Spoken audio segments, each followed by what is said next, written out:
Happy Friday and happy National Library Week. I wish we were open so we could celebrate in person. Is the Library Gingerbread Man. At the library, every book character has an address. The Gingerbread Man lives at number 398.2. But one day, when the librarian was placing him back on the shelf, the gingerbread man leapt out of the book and whoosh! Dashed away. Stop! Stop, gingerbread man, the librarian cried. You belong here. But the gingerbread man just looked back and laughed. Run! Run as fast as you can. You can't catch me. I'm the gingerbread man. And off he went, along the library shelves. As he passed the thesaurus at 423.1, someone shouted, Stop! Gingerbread man, stop! Cease! Halt! Freeze! Stay!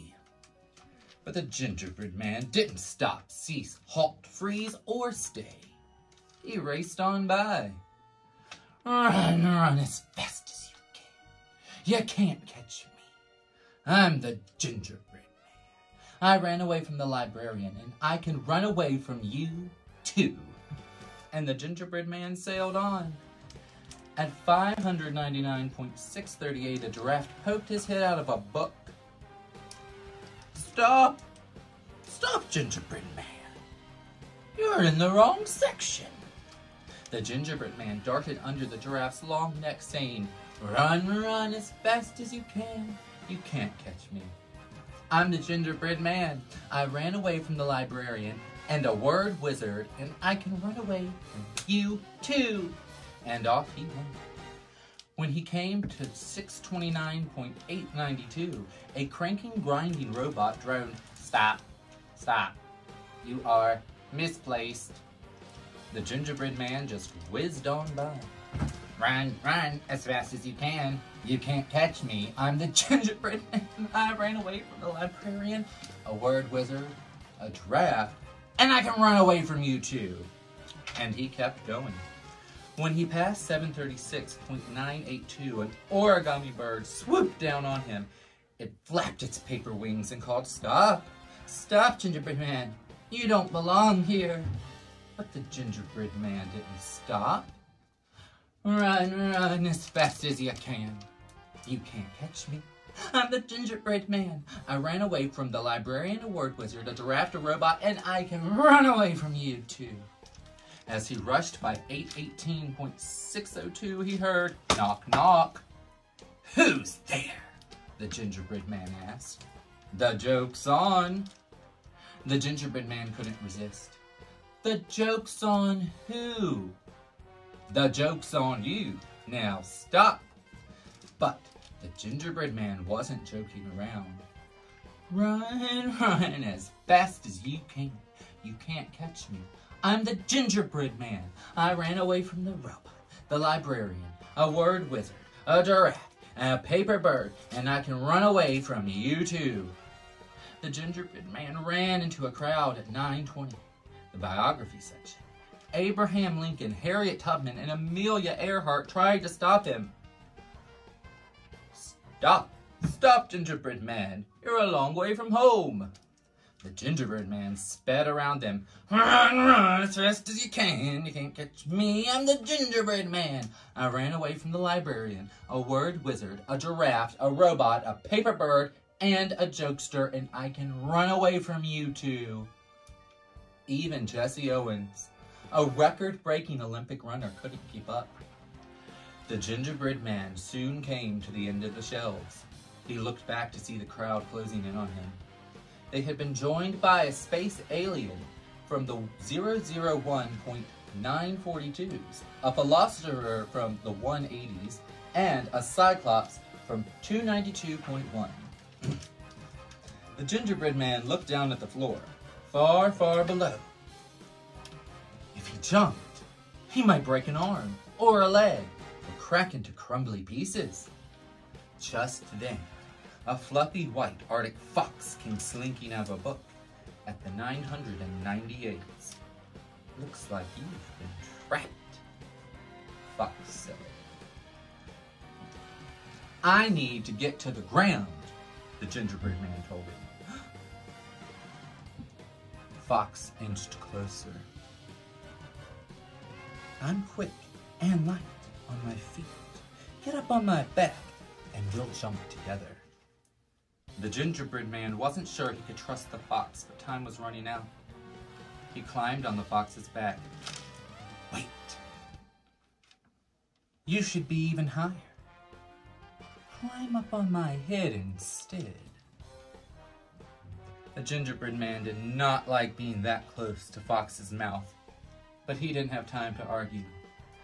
With a mighty leap, Fox sprang off the shelf, threw back his head, and sent Gingerbread Man sailing high into the air. As the Gingerbread Man came down, he saw the fox waiting with his mouth wide open. The Gingerbread Man dropped. Closer and closer and closer. Snap! The clever librarian closed him back into his book. It's particularly hard to outsmart a librarian. There you go, she said, placing him back in his own spot at 398.2, and there he stayed, waiting to be checked out by the eager readers in the library. I'm sad because no one can come check out books right now, but hopefully you will soon. And maybe when we reopen, we'll have a lion. And this is a story called Library Lion. I'm going to sit down for this one.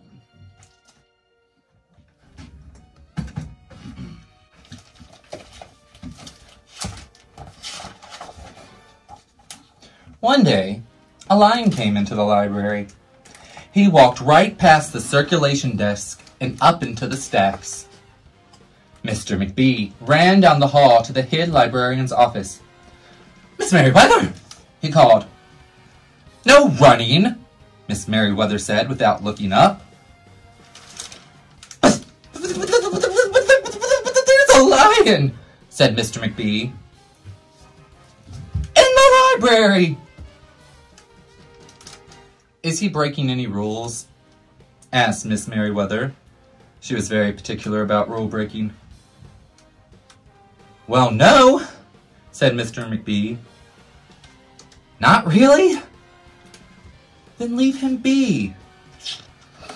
The lion wandered all around the library. He sniffed the card catalog. He rubbed his head against the new book collection. Then he padded over to the story corner and went to sleep. No one was sure what to do. There weren't any rules about lions in libraries. Soon, it was time for story hour. There weren't any rules about lions at story hour either. The story lady seemed a little nervous, but she read out the first book's titles in a good, clear voice. The lion looked up. The story lady kept reading. The lion stayed for the next story, and the story after that. He waited for another story, but the children began to walk away. Story hour is over, a little girl told him. It's time to go. The lion looked at the children. He looked at the story lady. He looked at the closed books. Then, he roared very loud. Miss Merriweather came striding out of her office. Who is making that noise? She demanded. It's the lion, said Mr. McBee. Miss Merriweather marched over to the lion. If you cannot be quiet, you will have to leave, she said in a stern voice. Those are the rules. The lion kept roaring. He sounded sad. The little girl tugged on Miss Merriweather's dress. If he promises to be quiet, can he come back for story hour tomorrow? She asked. The lion stopped roaring. He looked at Miss Merriweather. Miss Merriweather looked back. Then she said, Yes, a nice quiet lion would certainly be allowed to come back for story hour tomorrow. Hooray, said the children. The next day, the lion came back. You are early, said Miss Merriweather. Story hour is not until 3 o'clock. The lion didn't budge. Very well, Miss Merriweather said. You might as well make yourself useful. She sent him off to dust the encyclopedias until it was time for story hour. The next day, the lion came early again. This time, Miss Merriweather asked him to lick all of the overdue notices. Soon, the lion began doing things without being asked.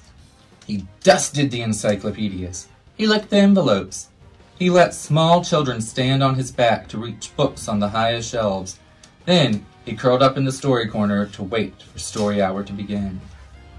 At first, the people in the library were nervous about the lion, but soon they got used to having him around. In fact, he seemed very well suited for the library. His big feet were quiet on the library floor. He made a comfy backrest for the children at story hour, and he never roared in the library anymore. What a helpful lion, people said. They patted his soft head as he walked by. How did we ever get along without him? Mr. McBee scowled when he heard that. They had always gotten along fine before. No lions were needed. Lions, he thought. Lions can't understand rules. They did not belong in the library. One day, after he dusted all of the encyclopedias and licked the envelopes and helped all the small children, the lion padded down the hall to Miss Merriweather's office to see what else there was left to do. There was still some time left before story hour. Hello, Lion, said Miss Merriweather. I know something you can do. You can bring a book back into the stacks for me. Just let me get it down from its shelf. Miss Merriweather stepped up onto the step stool. The book was just out of reach. Miss Merriweather stood on her toes. She stretched out her fingers. Almost there, she said. Then Miss Merriweather stretched a little too far. Ouch, said Miss Merriweather. She did not get up. Mr. McBee, she called out after a minute. Mr. McBee! But Mr. McBee was at the circulation desk. He could not hear her calling. Lion, said Miss Merriweather, please go and get Mr. McBee. The lion ran down the hall. No running, she called after him. He put his big front paws up on the circulation desk and looked at Mr. McBee. Go away, Lion, said Mr. McBee. I'm busy. The lion whined. He pointed his nose down the hall toward Miss Merriweather's office. Mr. McBee ignored him. Finally, the lion did the only thing he could think to do. He looked Mr. McBee right in the eye. Then he opened his mouth very wide and he roared his loudest roar he had ever roared in his life.